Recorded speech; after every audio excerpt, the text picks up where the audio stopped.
Aujourd'hui, la police nationale d'Haïti franchit un cap historique. 30 ans d'existence, 30 ans d'efforts, de lutte, de sacrifices, mais aussi de courage, de progrès et de résilience. En cette occasion, je vous invite non seulement à commémorer, mais surtout à réfléchir, à nous rassembler et à renouveler notre engagement envers la nation. Mesdames, Messieurs, la vie est une série d'épreuves cycliques qui nous conduit très souvent à revisiter des moments que nous croirions appartenir au passé purement et simplement. Et cette vérité d'ordre universel s'applique à mon nombre de personnes aujourd'hui. Mesdames, Messieurs, l'histoire m'a accordé l'insigne privilège et la lourde responsabilité de marquer tant les 25 ans de la police nationale d'Haïti. Aujourd'hui, ces 30 ans d'existence, c'est notre de perles, pour ainsi dire. 12 juin 1995, 12 juin 2025, il est indispensable de rappeler les circonstances et conditions qui ont conduit la création de la police nationale. 12 juin 1995, 12 juin 2025, à l'occasion de ce 30e anniversaire, c'est aussi le moment d'énoncer les principaux défis qui puissent protéger la voie d'avenir de la police nationale. Cette question essentielle est inextricablement liée aujourd'hui à une nécessité absolue, celle de combattre la terreur des gangs et les exactions des groupes terroristes sans omettre leurs bras financiers et politiques, qu'il s'agit d'un seul et même combat. C'est donc le moment de rendre un hommage mérité à la bravoure quotidienne de chaque agent, chaque inspecteur, chaque commissaire, chaque inspecteur général qui refuse de céder devant la peur. La création de la police nationale d'Haïti s'inscrit en 1995 dans le cadre du processus d'institutionnalisation démocratique du pays. Il s'agissait de mettre en place une force publique qui soit capable de garantir la sûreté des citoyens et citoyennes tout en assumant sa mission de gardienne des libertés fondamentales. Protéger les vies et les biens, servir la double cause de la justice et de la démocratie. Malgré les nombreuses turbulences et velléités d'instrumentalisation de toute nature, la police nationale d'Haïti est restée attachée aux normes valeurs qui ont justifié sa création. Elle est traversée par des problèmes de fonctionnement, mais elle garde sa cohésion interne. Elle est soumise à des pressions sociales, politiques, multiples et multiformes, mais elle résiste au chant des sirènes. Mesdames, Messieurs, je pense à ces unités spécialisées qui pénètrent les zones rouges, à ces commissariats qui restent debout malgré les menaces constantes, à ces policiers et policières qui, dans l'ombre, surveillent, analysent, protègent. Vous êtes tous et toutes les gardiens de l'espoir. Mesdames, Messieurs, au cours de ces 30 années d'existence de la PNH est restée l'institution publique qui a payé le plus lourd tribut dans l'accomplissement de sa mission au service du pays et de la population haïtienne. Au risque d'omettre même un nom et de rendre mon propos fastidieux, je ne peux pas égrener la liste. Mais ils sont nombreux, policiers, policières, tombés au champ d'honneur ou affectés physiquement et psychologiquement, plusieurs centaines de policiers assassinés, plusieurs dizaines portés disparus, des dizaines de blessés vivant encore avec des handicaps. Ils n'ont pas nécessairement obtenu une juste reconnaissance de la nation. Mesdames, Messieurs, observons une minute de silence en mémoire des policiers assassinés.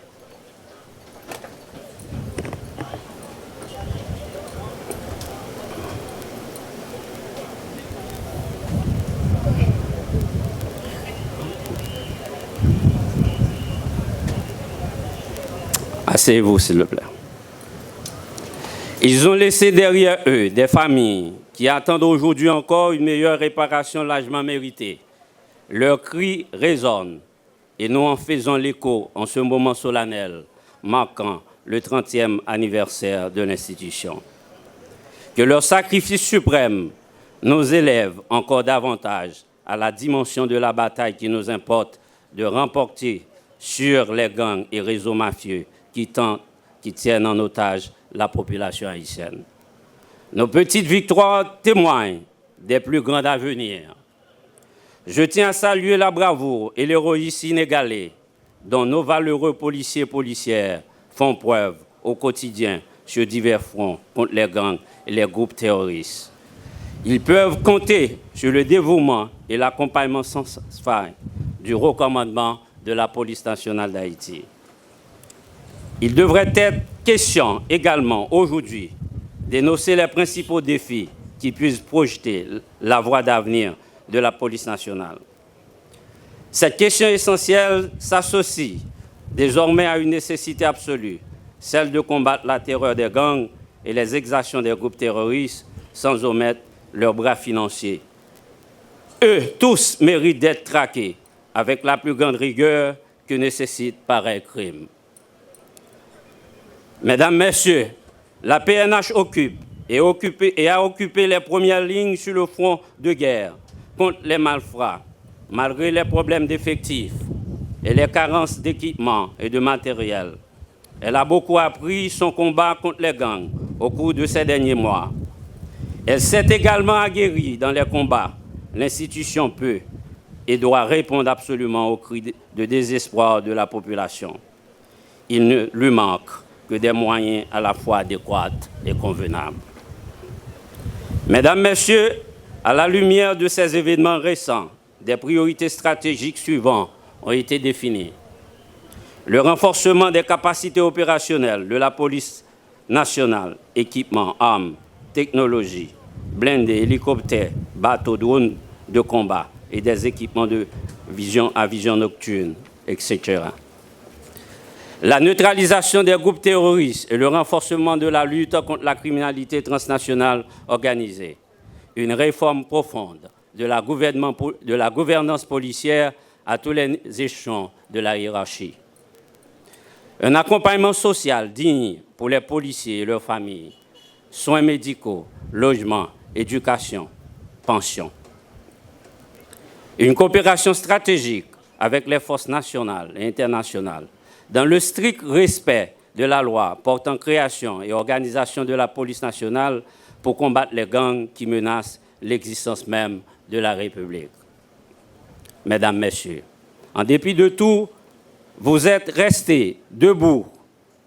Mesdames, Messieurs les policiers, vous avez montré que la PNH n'est pas une simple institution, mais une âme collective, une mission nationale, une colonne républicaine. La peur n'a pas éteint votre foi. Les balles assassines n'ont pas brisé votre détermination et la violence n'a pas tué votre sens du devoir. Je vous le dis avec force, nous allons rétablir la sécurité, nous ferons régner l'ordre, nous allons rendre justice et notre police fait sienne ces paroles de Gandhi. La force ne vient pas des capacités physiques, mais elle vient d'une indomptable volonté. Je m'incline devant la mémoire de tous les policiers tombés au champ d'honneur. À leur famille, je dis, votre douleur est la nôtre. Et à tous les policiers et policières en poste, je dis, tenez bon, l'histoire retiendra que vous n'avez jamais plié. En avant.